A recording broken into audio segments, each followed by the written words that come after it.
There's a stigma against homelessness. There's an empathy typically towards being poor or going through a rough time. Can you guys believe that we are 50 episodes in? It's crazy. No, I can't. For years, I've wanted to get this started because I felt like it was important for people to learn more about homelessness. This is not about Winter Garden. This is not about Cocoa. This is not about Brevard. It's not about Orange County, Florida. This can happen and is happening in every community across the country at some level. It's a harder fall and a quicker fall from an everyday life to homelessness than it is going from poverty to homelessness. Boy, if this just happens tomorrow, we're going to save this whole mess. And then it doesn't happen. So they go from living pretty well to having nothing and on the streets overnight. People often in poverty have learned how to work the system. People who are homeless have not. We waste way too much money trying to come up with a quick answer. There's not a quick answer. There's a lot of things that play in both those areas to get those people towards efficiency. And that's why people like Matthew's Hope are so important to advocate for them through the process. Hi everyone, Tracy Lewis with We Are Winter Garden, and we are here with Scott Ballou, who is the founder and CEO of Matthew's Hope, and Shelley Bradford, who is the president and executive director. Thank you guys once again for being here. Welcome to episode 50 of Straight Talk No BS Matthew's Hope, where we're going to be talking about the difference between poverty and homelessness and why it's important to understand both of those. I'm still trying to process 50. Can you guys believe that we are 50 episodes in? It's crazy. No, I can't. What do you guys hope people will take away from this podcast? You know, for years, I've wanted to get this started because I felt like it was important for people to learn more about homelessness and see a different side of homelessness. You know, I'm somebody who listens to podcasts all the time, and I feel like my generation and younger listens to podcasts all the time. And I knew this was a segue into getting people to learn more about homelessness in general, you know, because how I was raised and how probably you guys were raised is not the truth, you know, and I really believe our parents were not trying to be ugly. I think they were trying to educate us the best they knew how. Mm-hmm. And now that I'm on this side of it, you know, I've raised my kids differently and my kids see it differently, and they're very involved in Matthew's Hope. Which is something I'm proud of most of the time. You know, other times when I just want to, you know, be off, it'd be nice. It's you know, there's and let's define this before I get any nastygrams. There's stupid and there's ignorant. Sure. Okay. Yes, we have a fair amount of stupidity out there, but there's an ignorance to homelessness as a whole. You know, I knew it when I was a kid being homeless. I felt the eyes on us. I felt what people thought. But one example that I often give is that when I speak at schools, especially with young children, and I'll often show a slideshow of pictures, and mine is included there. And the kids are always very surprised because I say, well, pick out who you think is homeless, was homeless, what have you. And they'll pick some people out, and I kind of write it down, and we'll go through it. And they're very surprised to find out that I was homeless. But I always ask this question too: what do you know about homelessness? And if you're in a room full of anywhere from 6 to 8 years old, they're all doing this, okay? And you'll hear things like they're dirty, they're bums, they don't like to work, they drink a lot, they don't like, you know, it just goes on and on. And I came to realize that whatever, you know, can't say what the intentions of the parents were, but children between, you know, 6 and 10 or whatever, or even older, quite honestly, they haven't lived long enough to form an opinion. They're being told. Right. So that's a learned behavior. And then that learned behavior just deepens with time if they see something that confirms what they think they know. You know, it's kind of like as we go through the elections, people watch channels that confirm what they want to believe, as opposed to, you know, jump into something else and go, I always want to see, well, what's the other side saying about this? Yeah. So my hope is that, you know, especially being 50 into this thing, is that people understand that this is not about Winter Garden. This is not about Cocoa. This is not about Brevard. It's not about Orange County, Florida. This can happen and is happening in every community across the country at some level. We're just seeing an extreme version of it, but that extreme version is heading your way wherever you live, no matter what you think. Yeah. Scott, do you have any favorite memories or maybe guests that we've had on the podcast? I mean, A specific story? Yeah, when we talk about Sherry, I have a place in my heart for Sherry that will never go away when we talk about her and her two daughters living in a car, dad had taken off, her oldest being born with Downs and not having any care or even collecting any disability, and seeing the way she has blossomed over the years.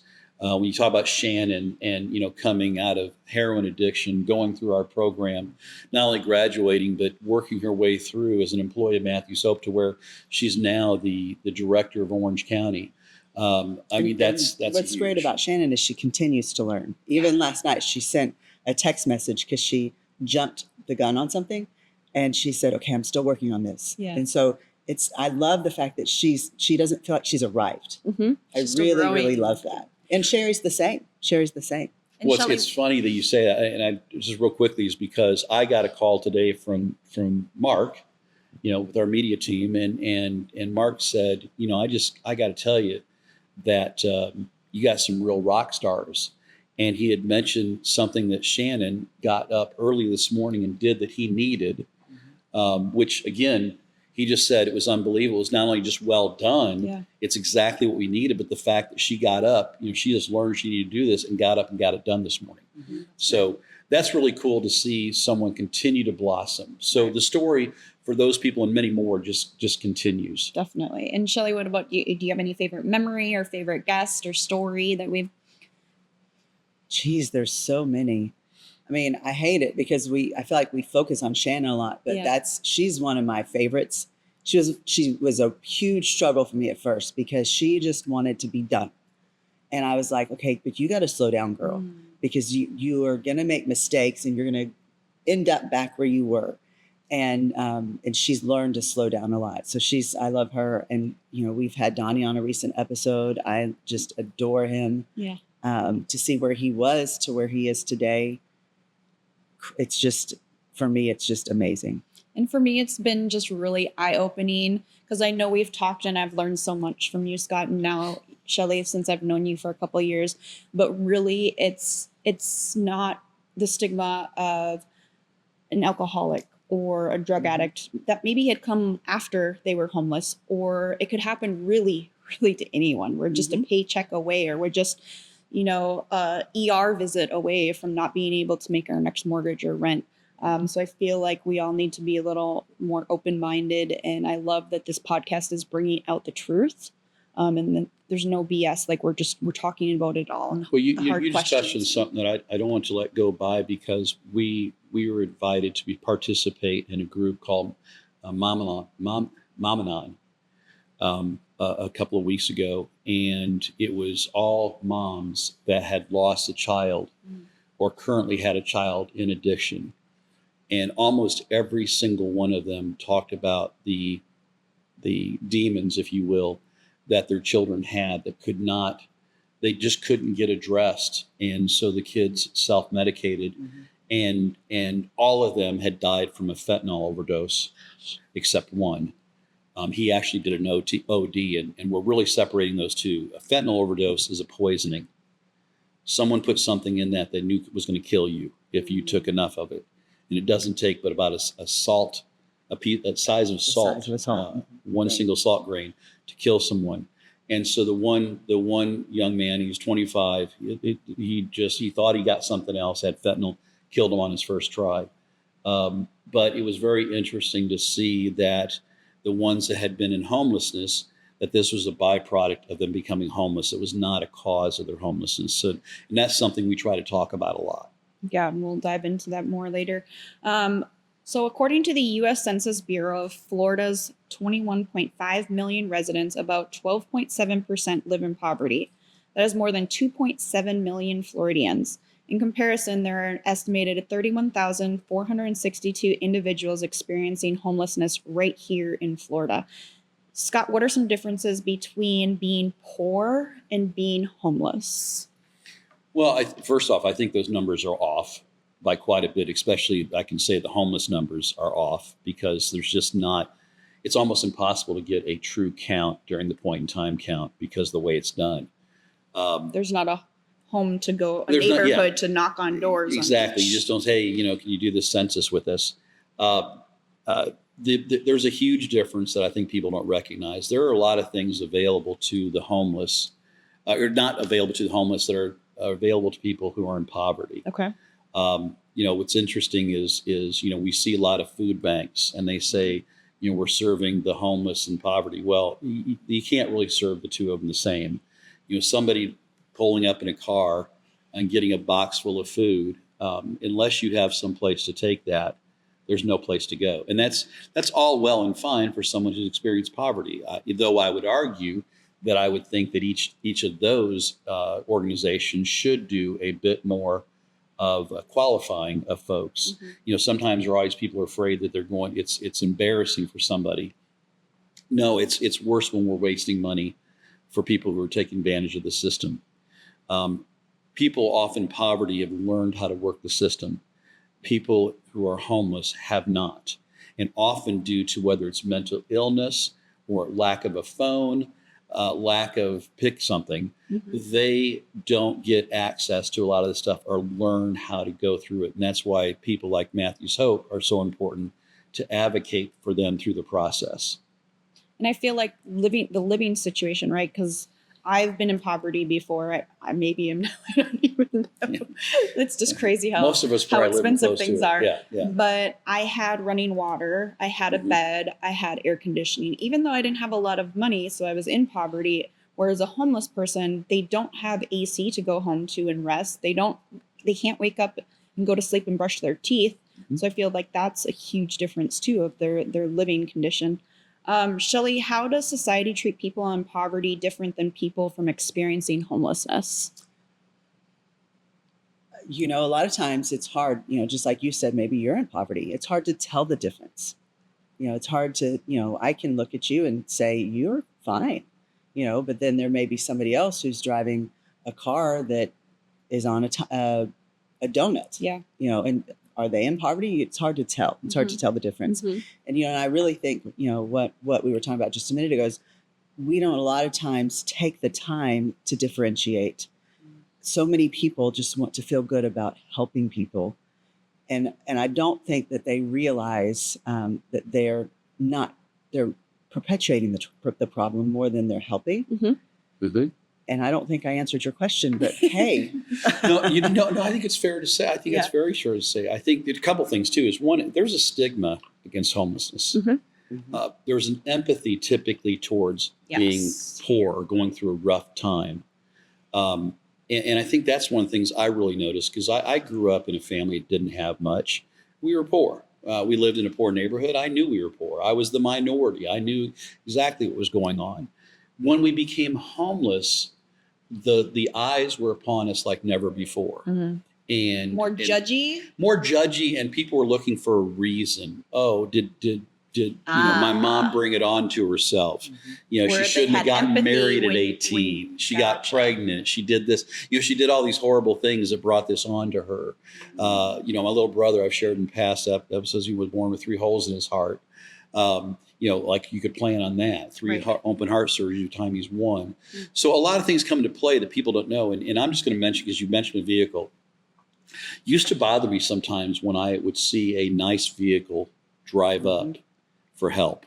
Then it occurred to me that the minute you take a vehicle off a lot, it's worth at least $2,000 less than what you just paid.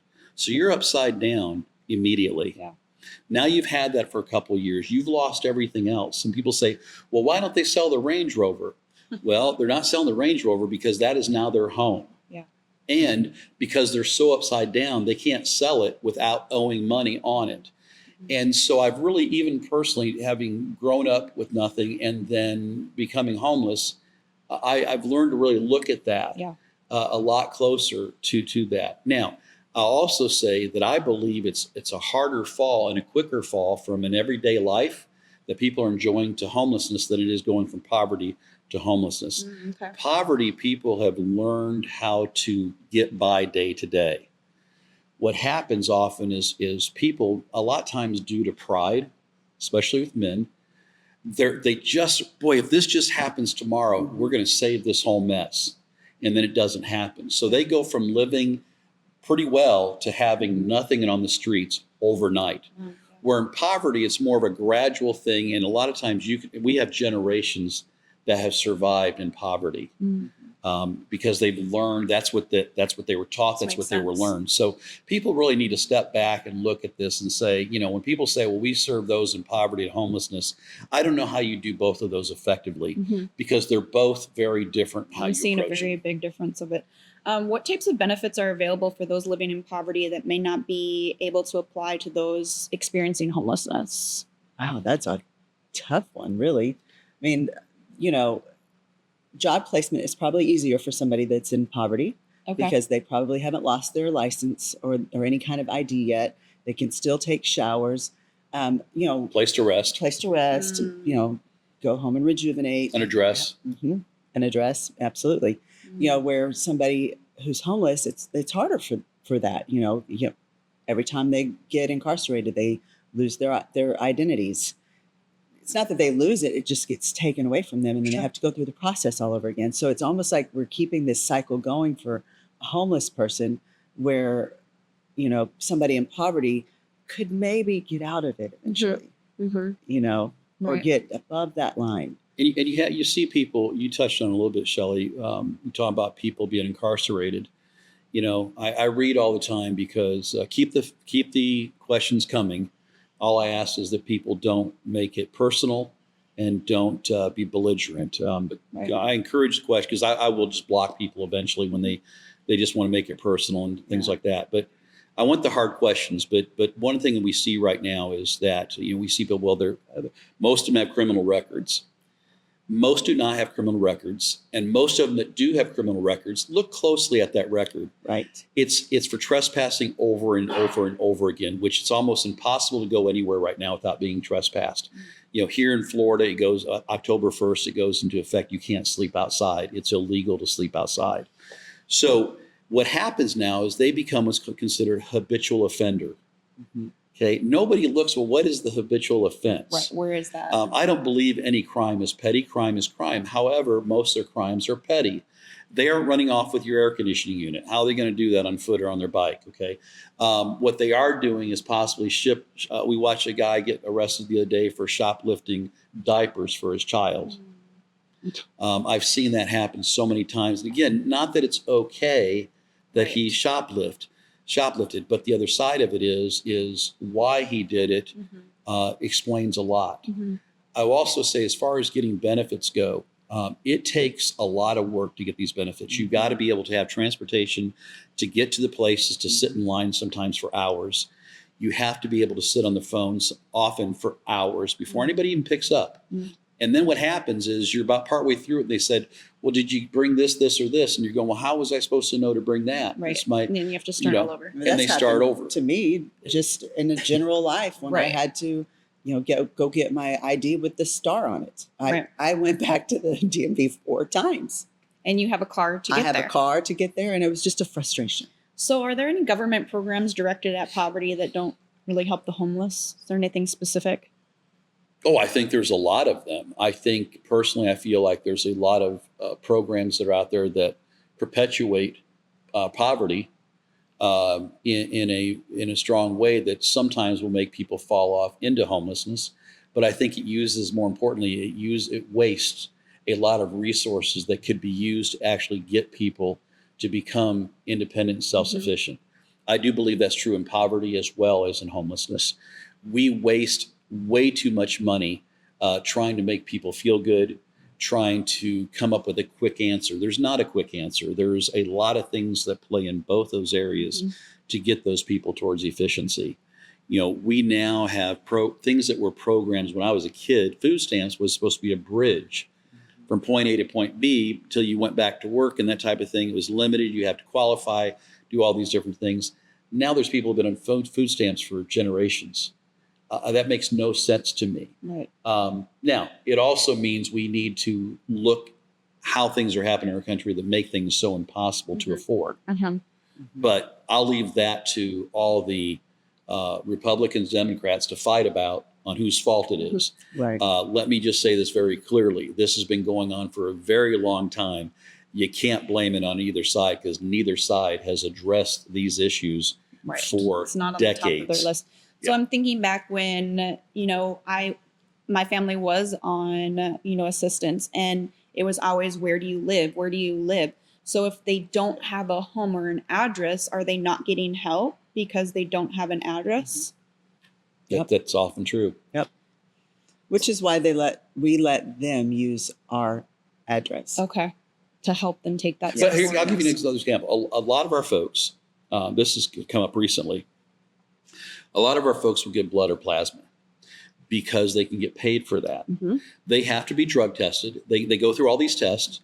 But now in Cocoa, where we're based in Brevard, there's places they're no longer allowing people from Matthew's Hope to give plasma or blood. Orange County as well. Okay, it's happening in Orange County too. So here we Why? go. Well, because they're associated with a homeless But organization. if they're checking all the box, if they're not on any medications that affect it, they're not on any drugs, they have an address, Matthew's Hope, Mhm. like what? Their plasma isn't any different than mine. And the address is what actually gave it away. Is all of a sudden Matthew's Hope addresses in both counties That's started showing insane. up, and they're going, okay, wait a minute, what is that? One of our key Wow. leaders, Charlene DeWitts, went to the blood place in Cocoa herself with nothing Matthew's Hope, and she said, she's asking some questions and they're getting her all ready to go, and she said, so if my folks from Matthew's Hope, they shut it down. They wouldn't even talk to her. She tried to ask a couple more questions. They asked her to leave. What about that? Okay. Now, again, who's going to battle that? Our homeless folks don't have the wherewithal. Certainly, Matthew's Hope does not have the money. Personally, I feel we could sue their pants off. Okay, because it's true discrimination. Right. But a lot of this is happening towards the homeless, and the challenge is they don't have the resources to fight it. And the general public often thinks it's okay. My feelings are, because they go, well, they're homeless, they could be doing drugs. Well, they could. However, so could Shelley, so could I. Yeah. But if we've gone through the proper screening process, then what makes them different than anybody else? Right. And that's just one more example of something that was able to give people a few bucks every few days. Definitely. That is gone now. Well, and that could be something that would help them save to get out. I don't know if it helped them get Or out give of them- homelessness, but it would certainly allow them to be less dependent Gotcha. on other places to Mhm. take care of their Okay. needs. Most of these people are looking for some level of independence, whether it's earning a bicycle, earning, having their teeth, extensive dental care done.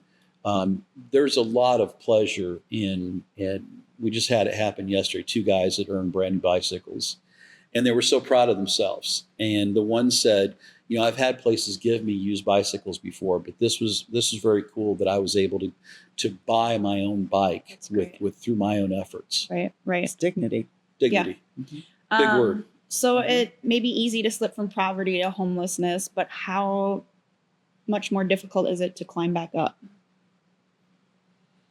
From if you're just you're poverty year after year, to go up from, if you're homeless year after year, to go up to poverty, to go up to It's really living just comfortably. learning the foundational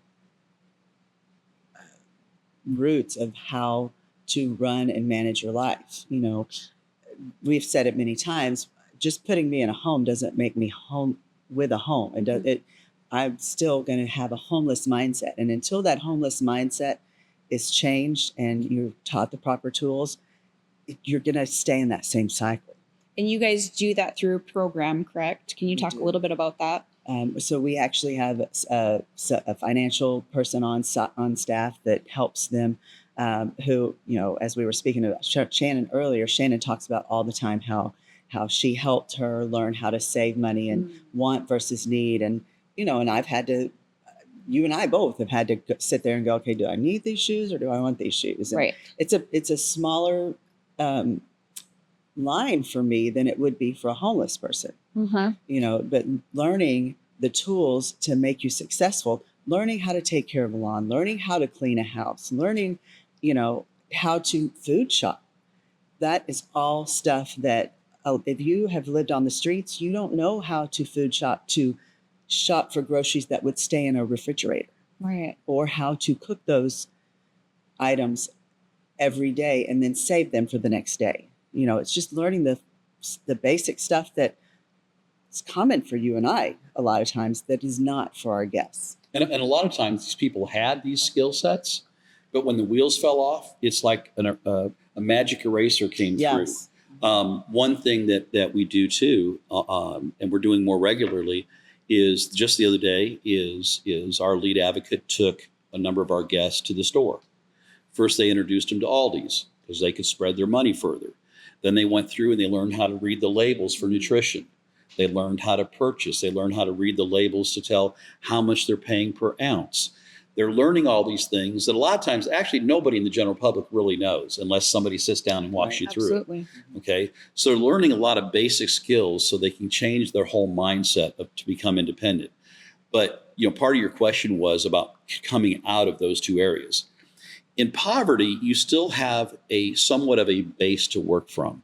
And so you have an address, which is key because people want to know. A lot of employers do a background check as well as a credit check. Okay. So they do that. And so you're kind of hanging in there. When you have become homeless, often your credit's completely shot, or in many cases, they have no credit history at all. Wow, yeah. So that doesn't get them anywhere. They just never felt the need to have a credit card, and they always did everything with cash until the cash was all gone. And now they can't qualify for a credit card. You have the ability, as we've said before, of getting up in the morning, taking a shower, having clean clothes, probably have some way to get some kind of, even if you're poor, you can get on the bus. Well, you can get on the bus too if you're homeless, if you have a bus pass, or you have the money to buy the bus pass.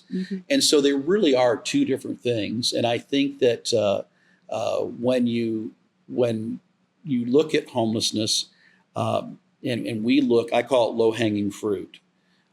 We try to identify who has the best chance of getting out of homelessness and having that life of independence and self-sustainability.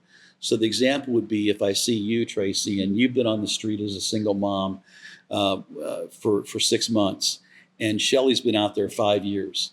I'm focusing on you because the sooner I can get you back stabilized, the sooner you're going to not be a drain on society, but you're not going to get into that chronic homeless mindset. Whereas in Shelley's case, sorry, Shelley, she's already there. And it's not that I'm giving up on her, but I realize that this is going to be a much longer investment of resources, not necessarily money. You are going to cost me more money up front. She's going to cost me more money over time, but in resources in general.